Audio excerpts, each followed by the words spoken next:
What are you cooking today, Miss Martha? Well, I'm going to do baked ziti, but I probably do it different than you. I do it kind of like I'm doing my lasagna. I've got to make my sauce first, so I'm going to brown off my meat, which I've used plant-based protein before. I've used ground turkey and ground chicken only. I've made several different recipes I've shared on my Miss Martha Loves to Cook YouTube digital cookbook page, where I've made stuffed shells or I've made lasagna. But today I'm using a mixture of lean beef and ground turkey and turkey sausage is my meat. So I will brown that off, as well as with the diced peppers and the diced onions. And yeah, Miss Martha's got arthritis in her hand, so I cheated and got the stuff that was already diced. So a little bit of olive oil, brown those ingredients, and then we'll add in I've got crushed tomatoes, tomato paste, diced tomatoes, canned mushrooms, and beef stew mix, onion soup mix. So that's got some sodium in it, so we won't be adding any salt. We add our Italian seasonings also, which will be basil leaves, rubbed sage, oregano leaves, minced onion, and garlic powder. Now those same spices right there will go into what's going to be the filling, which is French onion dip, low-fat cottage cheese, low-fat ricotta cheese, eggs, and also there will be a layer of low-fat mozzarella. So I'll have to get the water boiling after I've got the meat and the sauce on to simmer. I'll bring a big pot of water to boil, and I will cook my ziti. I'll leave it just a little bit al dente because that's why I don't like the lasagna noodles, because it just all meshes together. I like to have a little texture in the dish. So we will put in, once everything is cooked, drain off the ziti, we will put a layer of the sauce cooked with the meat in it.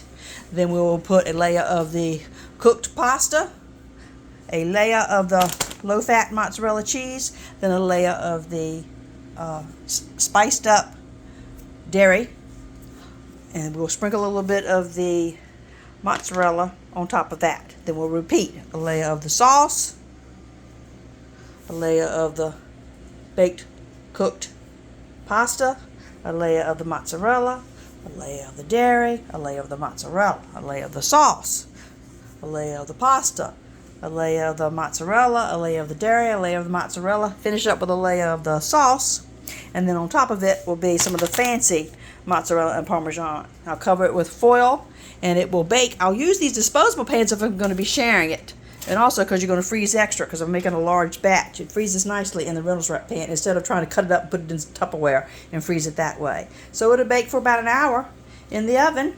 We'll serve it with a side salad. Once Miss Martha's got all that rocking and rolling, you know why my arthritis is bothering me? Because I've been busy.